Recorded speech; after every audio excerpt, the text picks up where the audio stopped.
No sé si vos tomás conciencia de lo que significa abrir la Escritura, y más que escucharme a mí, escuchar la palabra de Dios. Es un privilegio que tenemos. En muchos lados, hablábamos de Pakistán y otros lados, es muy difícil ver una iglesia donde tiene la libertad de reunirse, de abrir, de evangelizar, de predicar la palabra. Pero gracias a Dios que lo podemos hacer. Cuando empezamos a pasar capítulo tras capítulo a través del libro de Hebreos, no podemos dejar de sorprendernos con la magnificencia, con la grandeza y la gloria de nuestro Señor y Dios. Es el propósito del libro, mostrarnos justamente que Jesucristo, el Mesías, es Dios y que es superior.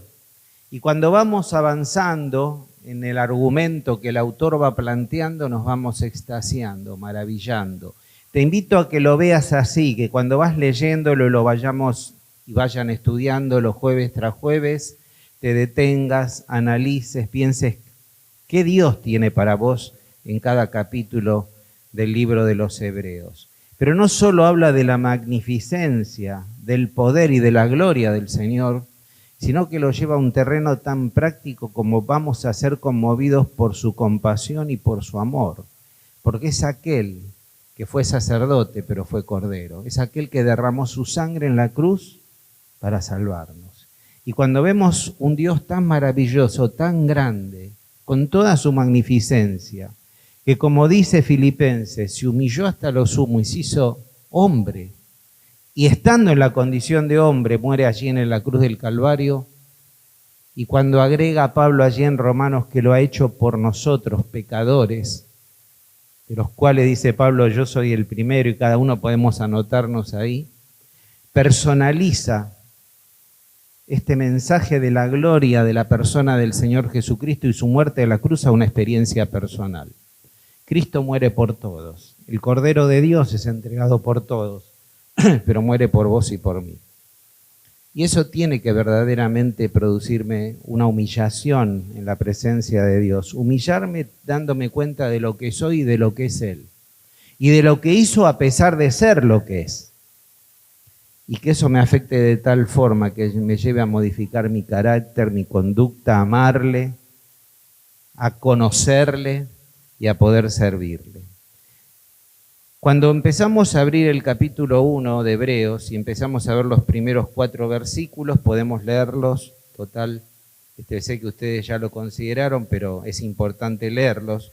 Dice lo siguiente, dice que Dios, hablando muchas veces y de muchas maneras en otro tiempo a los padres por los profetas, en estos postreros días nos ha hablado por el Hijo, a quien constituyó heredero de todo y por quien asimismo hizo el universo, el cual, siendo el resplandor de su gloria, la imagen misma de su sustancia, siendo Dios, y como dice Colosenses 1:16, y sustenta todas las cosas con la palabra de su poder, habiendo efectuado la purificación de nuestros pecados por medio de sí mismo, se sentó a la diestra de la majestad de Dios en las alturas. Está sentado a la diestra del Padre.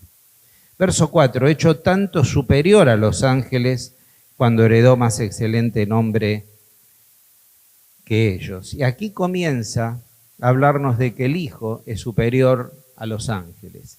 Y va a fundamentar y desarrollar esta idea que plantea en el versículo 4 a través de una serie de pasajes llegando hasta el versículo 14. ¿Cómo lo hace? Lo fundamenta a través de pasajes del Antiguo Testamento. El libro de los Hebreos, ¿se acuerdan a quién estaba dirigido? Lo tuvieron que ver el jueves pasado. A judíos, muy bien.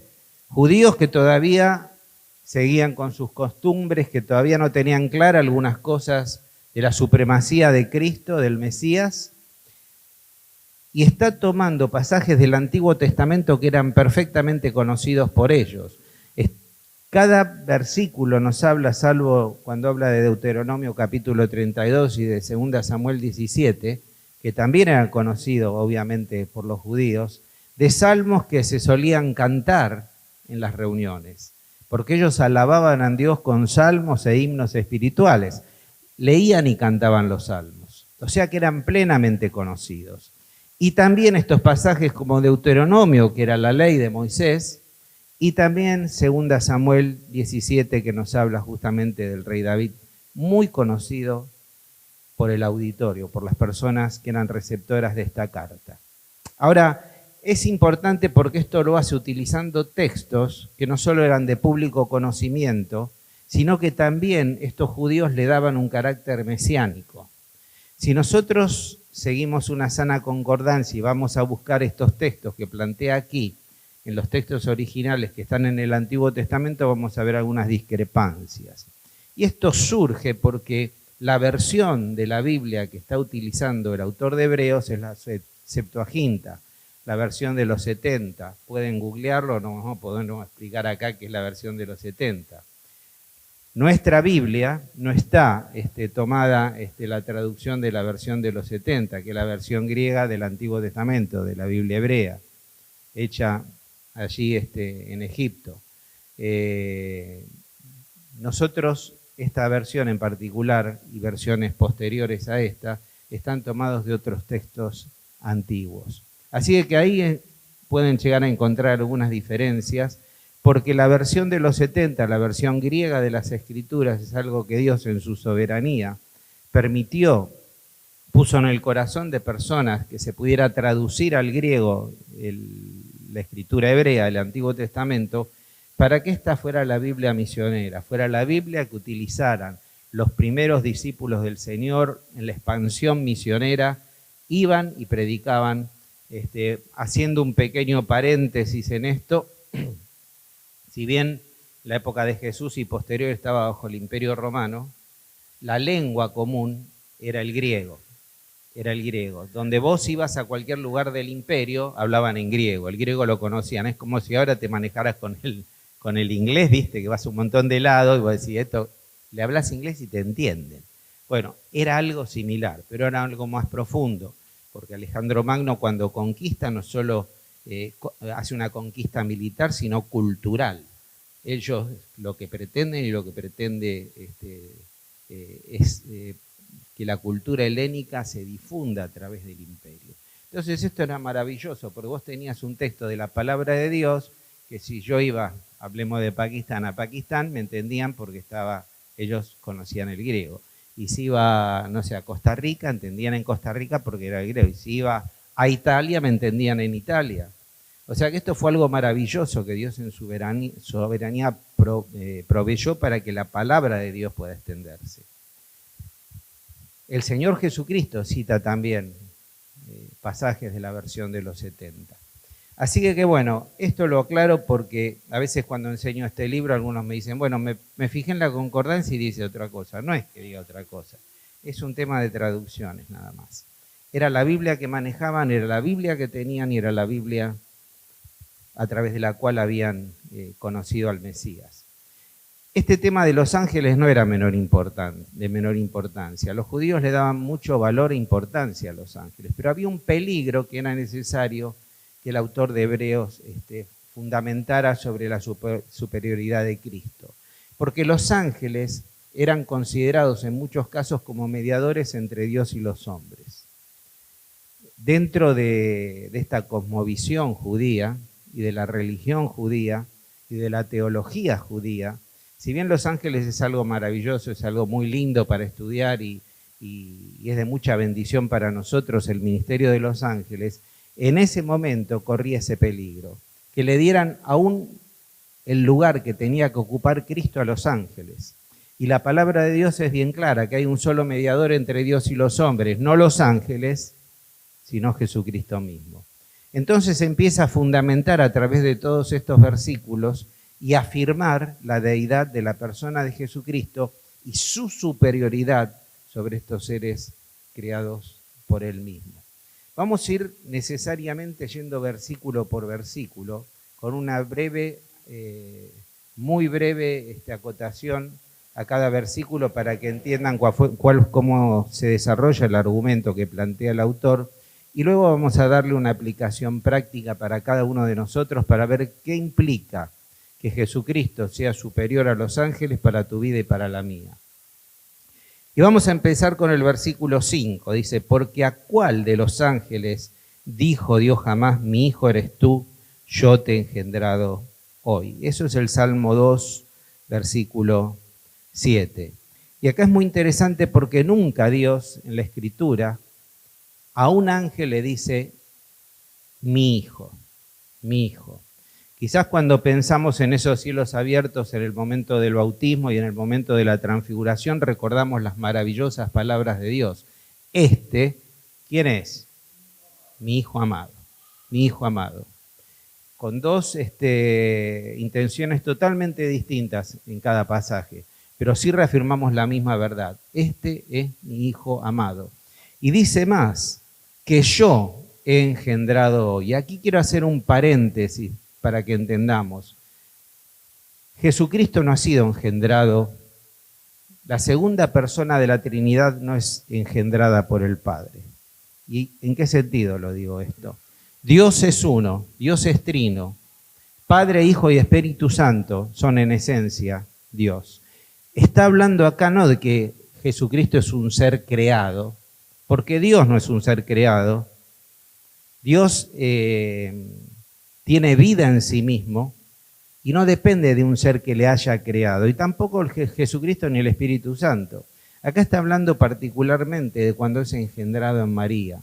Esta segunda persona de la Trinidad, el Hijo, es engendrado a través de María para que ese nacimiento, esa persona que habría de nacer, sea su Hijo amado en cual Dios tenía complacencia. Entonces este concepto del engendrar de Dios, de dar vida de Dios, es una actividad de la Trinidad. El Padre, quien irá, el Hijo que se ofrece a ir y el Espíritu Santo que hace la concepción milagrosa. Y vemos en el nacimiento de Cristo, allí en Belén, vemos la actividad de las tres personas de la Trinidad cumpliendo diferentes roles y funciones para que Dios se encarne a través del Hijo. Es el Hijo engendrado y vemos a Jesucristo como el verdadero y único Hijo de Dios. Aclaro esto porque también esto a veces lo hemos escuchado en los testigos de Jehová, que el Señor Jesucristo es una creación del Padre. Es algo inmanente, algo que es un desprendimiento de la divinidad. Y esto es un error terrible. Lo primero que aclara acá, que Jesucristo es Dios. Que Jesucristo es Dios. Y que el Hijo de Dios que ha sido engendrado, la persona del Señor Jesucristo, el Hijo, se encarna a través de la persona de Jesús. Una persona con dos naturalezas, Dios y hombre. Alguna vez lo expliqué aquí esto también, no quiero ocuparles mucho tiempo. Quizás lo veamos muy claro en Gálatas 4:4, cuando vieron el cumplimiento del tiempo. ¿Se acuerdan? ¿Cómo sigue? No sé. Dios envió a su Hijo, nacido de mujer. El Hijo que es enviado no es de María, el Hijo es de Dios.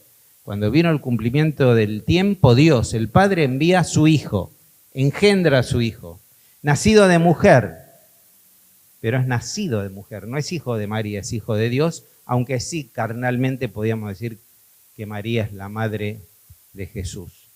Entonces, para que quede claro este concepto, y podemos pensar que a ninguno de los ángeles lo ha llamado hijo, ni a los arcángeles, ni a los serafines, ni a los querubines. No encontramos en la palabra de Dios que este concepto de hijo, tal cual como es aplicado a Cristo, se aplique a ninguno de los ángeles. Pasamos rápidamente al verso 6. Dice, bueno, completa el versículo 5 con 2 Samuel 7:14, que dice, yo seré a él padre y él me será por hijo. Y es esa maravillosa relación que tenemos relatada en los evangelios y que se proyecta hacia la eternidad, ¿no? Esta acción, esta actividad divina que engendra, genera al Hijo, y a través de la encarnación de Cristo, Dios se hace presente y hay algo maravilloso. Dios pasa a experimentar lo que el ser humano experimenta, cosa que Dios desconocía. A pesar de ser omnisciente, a pesar de tener todo el conocimiento, había una experiencia que le faltaba a él. Dios se encarna y a través de la persona de Jesús empieza a conocer lo que sentimos, lo que pasa por nuestros corazones, sabe lo que es ser rechazado, lo que es estar en soledad, lo que es llorar ante la tumba del amigo. Empieza a comprender, vive la experiencia del hombre a través de la segunda persona de la Trinidad encarnada. Dios mismo se encarna y allí es como dice maravillosamente Hebreo, ¿no? Él puede compadecerse de nosotros, porque ha sido probado en todo, pero sin pecado. Y gracias a eso, es que cuando vos tenés un problema, una dificultad, no está yendo un Dios que no te puede conocer ni interpretar, está yendo un Dios que se hizo hombre, que vivió, que padeció, que sufrió, que entiende hasta el valor de cada lágrima que pueda correr por tu mejilla.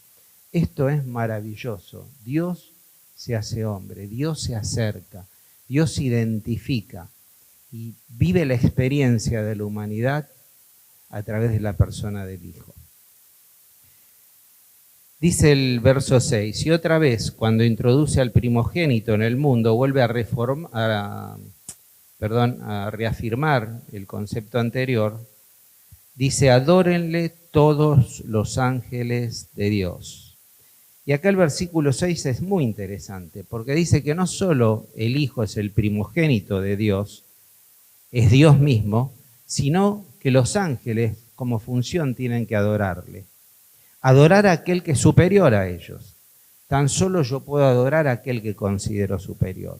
Y reafirma este concepto de la superioridad de Cristo sobre los ángeles y no dice, estos seres, los ángeles, tienen que adorar al Supremo, a Jesucristo, al Hijo de Dios, a Dios mismo.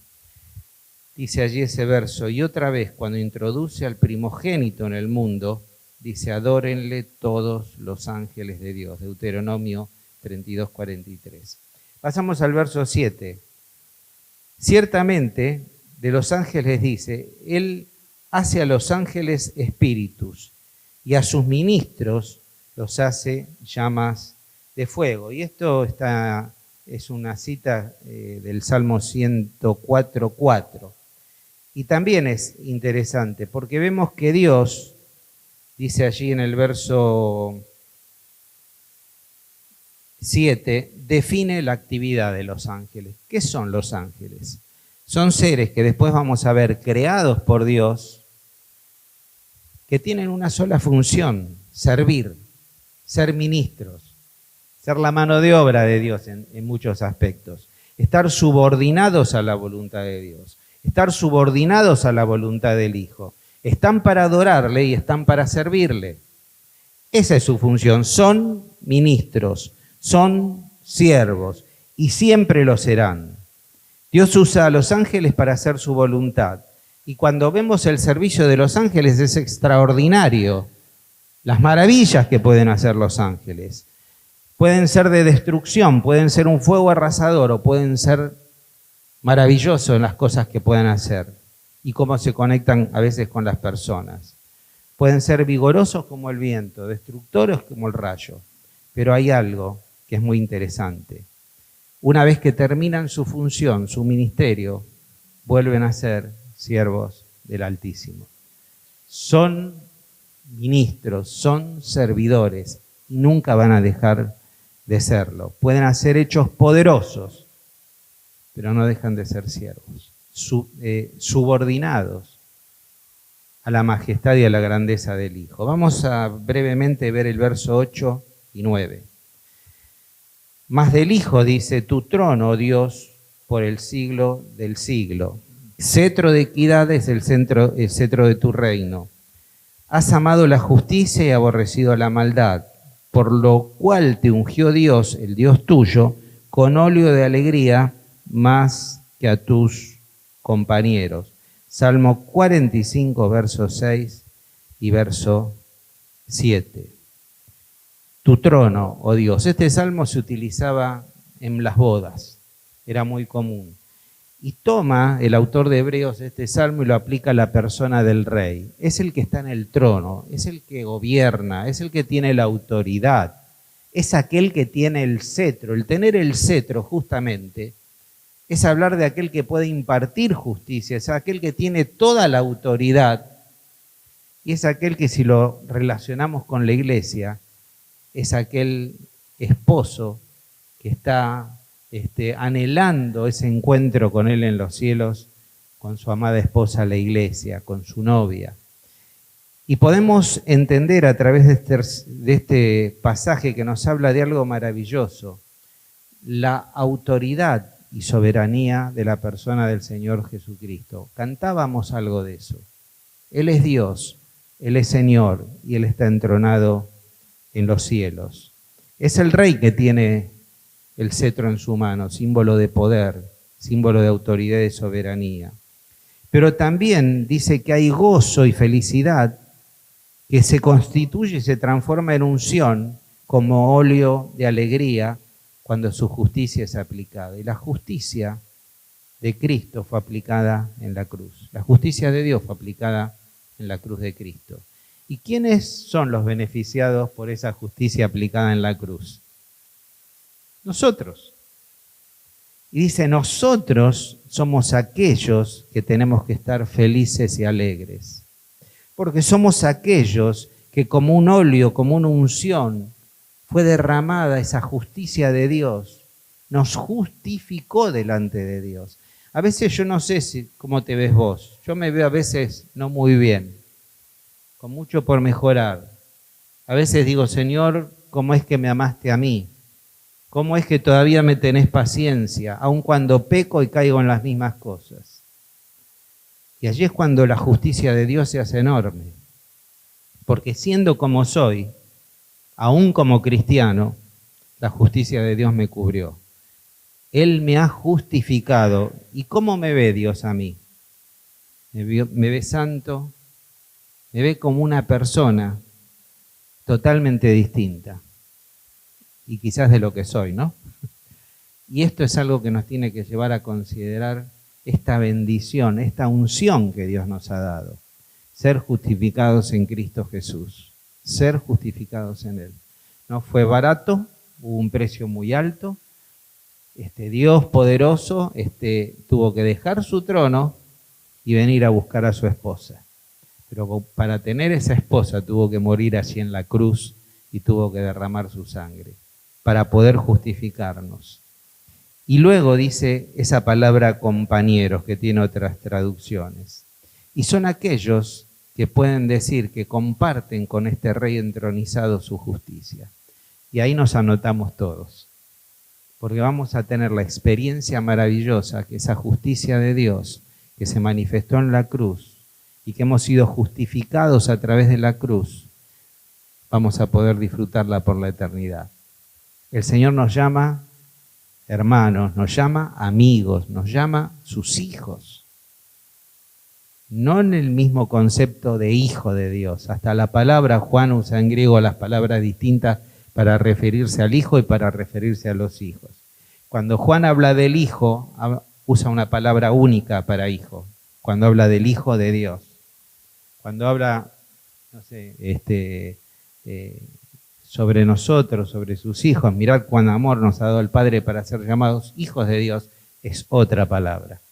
Así que marca bien la diferencia entre nosotros como hijos y Jesucristo como hijo de Dios. Pasamos rápidamente, reafirmando también que esta palabra no es utilizada para los ángeles, ¿no? Verso 10. Tú, oh Señor, en el principio fundaste la tierra y los cielos y la obra de tus manos. Ellos perecerán, mas tú permaneces, y todos ellos se envejecerán como una vestidura. Y como un vestido los envolverás y serán mudados. Pero tú eres el mismo y tus años no acabarán.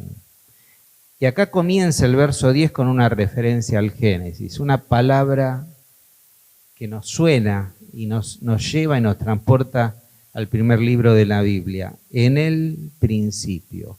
¿Quién es el que fundó la tierra en el principio? Aquel que es superior a los ángeles.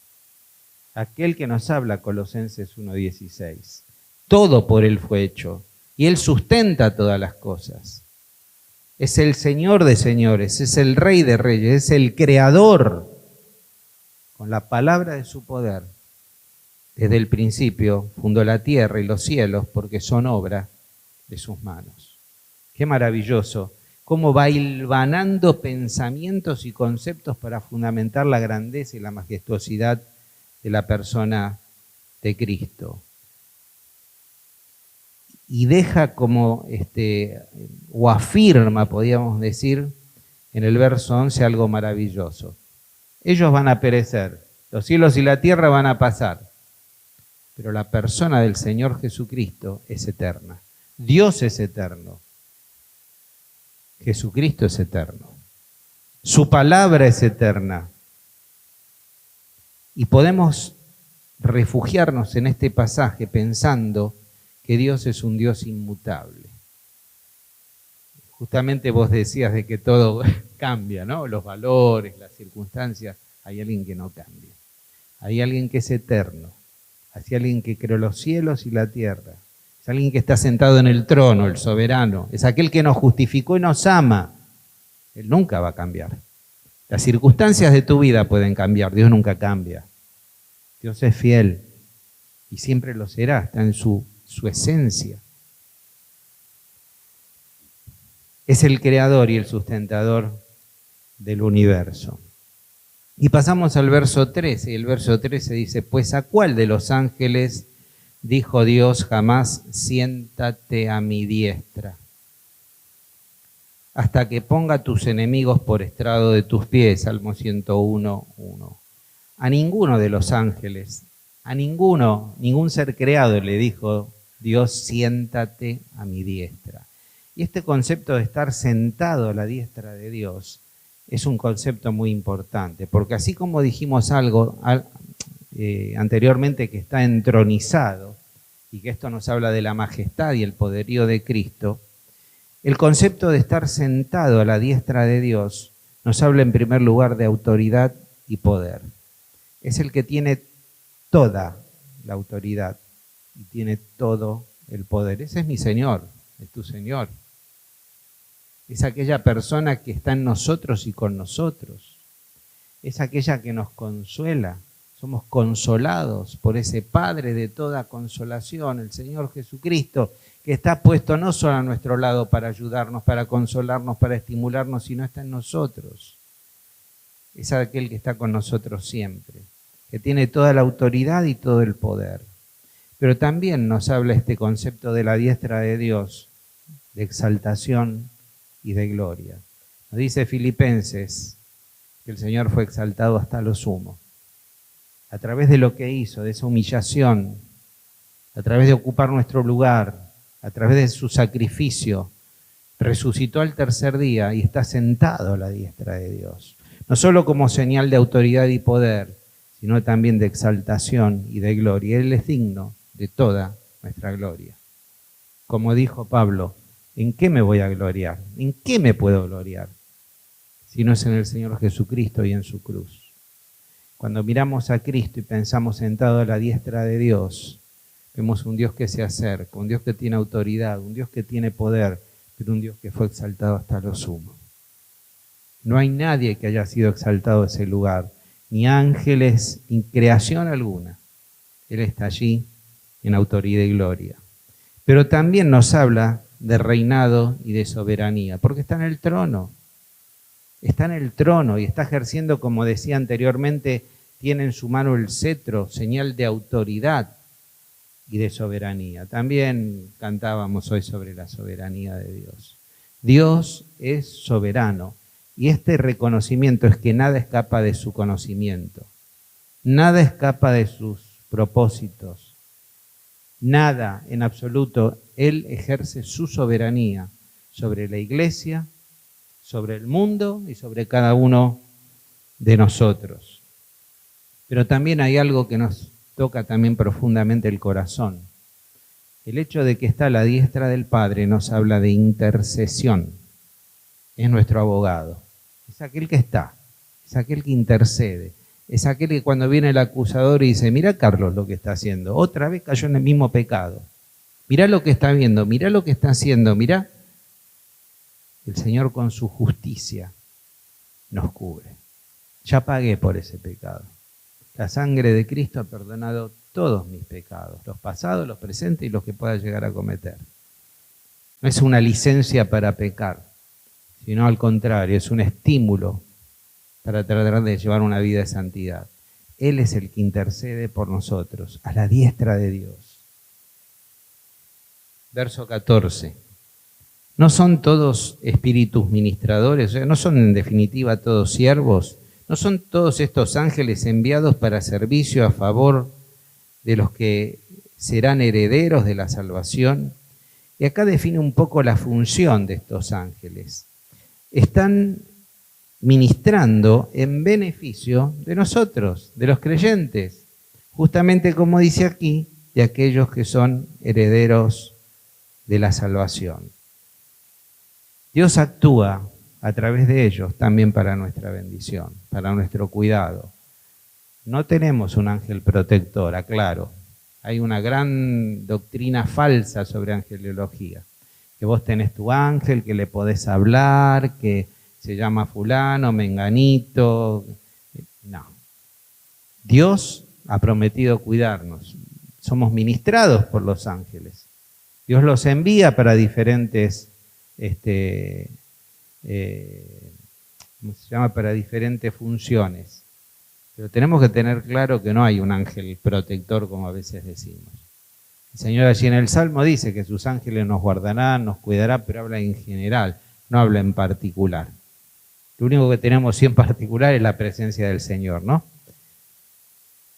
Muy bien, y quisiera concluir con 4 aspectos prácticos de todo esto. Luego de que hemos hablado de toda esta superioridad de Jesús sobre los ángeles y hemos visto toda la fundamentación, hay 4 aspectos que yo quisiera resaltar que están en el pasaje. En primer lugar, que es el único mediador. Es el único mediador, era el gran peligro que el autor de Hebreos veía. Los ángeles no son los mediadores, los ángeles fueron creados por el Mesías, creados por la segunda persona, creados por Dios. Están para servirnos, pero el único mediador es Jesucristo. Y cuando pensamos en esto, pensamos lo que nos dice más adelante Hebreos, ¿no? Que Él abrió un camino nuevo y vivo a través de su cuerpo, de su sangre, de su sacrificio.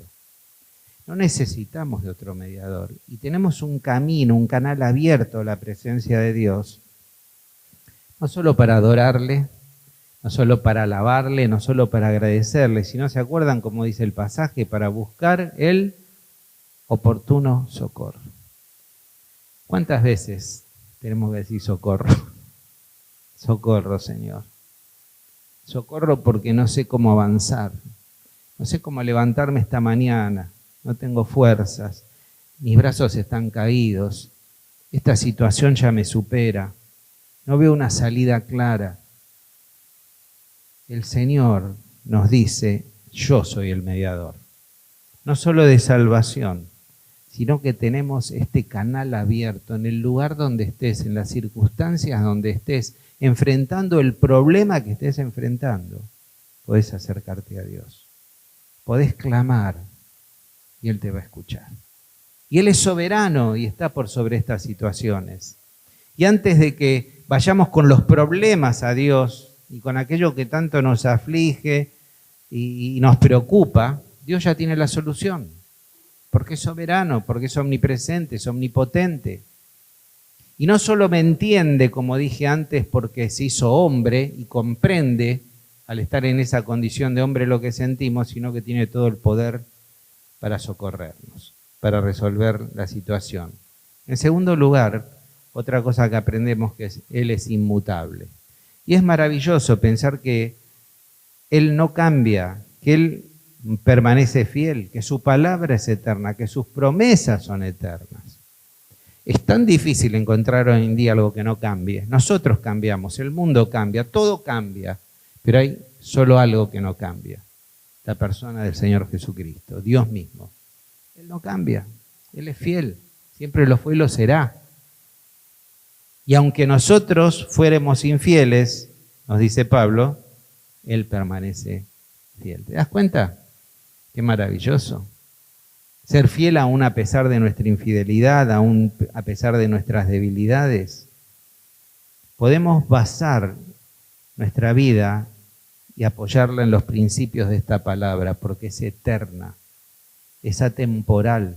Son principios sobre los cuales puedo edificar mi vida, puedo edificar la iglesia de Jesucristo y nada la va a conmover. Nada me va a conmover porque he edificado sobre la roca. Esta palabra es palabra eterna, es palabra de Dios, es una palabra que no cambia.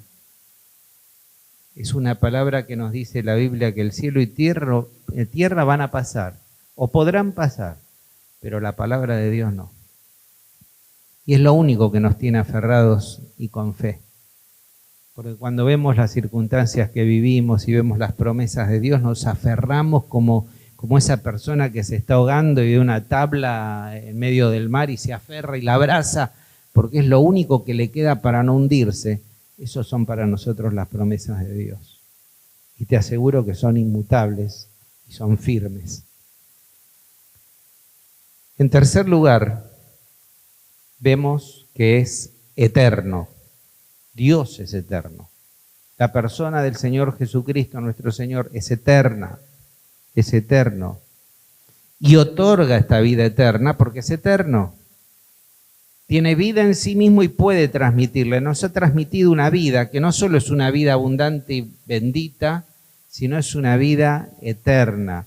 Y eso cambia la proyección en mi vida, porque mi vida ya no se proyecta pensando en lo temporal, sino pensando en la eternidad. Nuestra ciudadanía no está acá. Nuestra ciudadanía y nuestros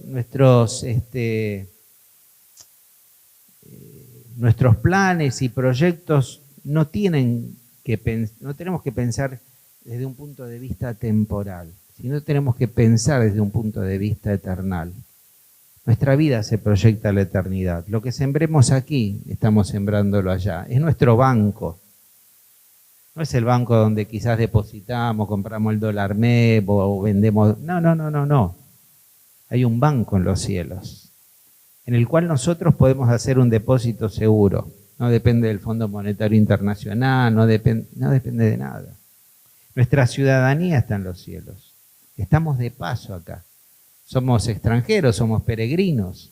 Y eso te tiene que dar tranquilidad, porque estamos aquí cumpliendo una función, un propósito que Dios nos da para cumplir, nada más. Pero nuestra ciudadanía es eterna. Es en aquel lugar que Juan nos dice, Él fue a preparar para nosotros. Ya lo preparó en la cruz. A veces pensamos que Dios está allá, no sé, como un arquitecto levantando paredes. No. Ese versículo me está diciendo que en la cruz yo voy a preparar lugar, y en la cruz preparó ya un lugar para nosotros. Cuando hemos creído en Jesucristo como nuestro Salvador, nuestro lugar ya está allá, Ya firmamos el boleto, ya tenemos la escritura. No me la saca nadie. Y por último, es el Señor de tu vida. Hay un viejo coro, ya que estamos con los viejos coros. Este es re viejo, así pero yo lo conozco porque soy re viejo también. Que decía así, por ahí algunos se acuerdan. Si dicen me acuerdo, están denotando que son tan acabados. Que decía así, dice, cuando en la mañana despierto, mi Dios, no siempre te busco. No lo conoce, no. Nadie dice lo conozco. No, claro, y bueno, son otra generación, son todos jovencitos. Dice, cuando en la mañana despierto, mi Dios, no siempre te busco como quieres tú. Y al hacer mis planes, decidir mi vida, olvido que un día te hice mi Señor. ¿El Señor es el Señor de tu vida? Si el Señor es el Señor de tu vida, tus planes, tus proyectos de cada día, no tienen que ser los tuyos, tienen que ser los de Él.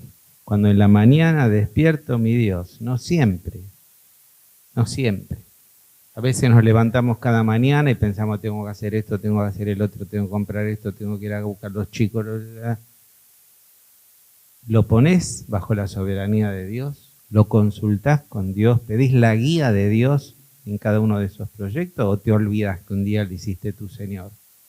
Porque el señorío de Cristo tiene que afectar en una forma concreta mi realidad. El día a día, el minuto a minuto. No es algo externo, algo lejano. Es algo cercano y vivencial. Cada día tenemos que pensarlo. Un día te hice mi Señor. Eso condiciona mi vida, mis actitudes, dónde voy, lo que hago, una vida en santidad, la devoción a Dios. Tengo que cambiar las perspectivas. A veces me olvido que te hice mi Señor. ¿Y cuántas veces en nuestra vida nos afligimos, nos preocupamos, nos queremos dar la cabeza contra la pared y nos olvidamos que el Señor es el Señor?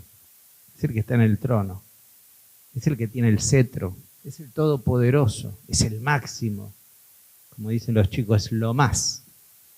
No hay otro, y es mi Señor, es tu Señor. Y vos sos objeto de su amor. Vamos a terminar orando.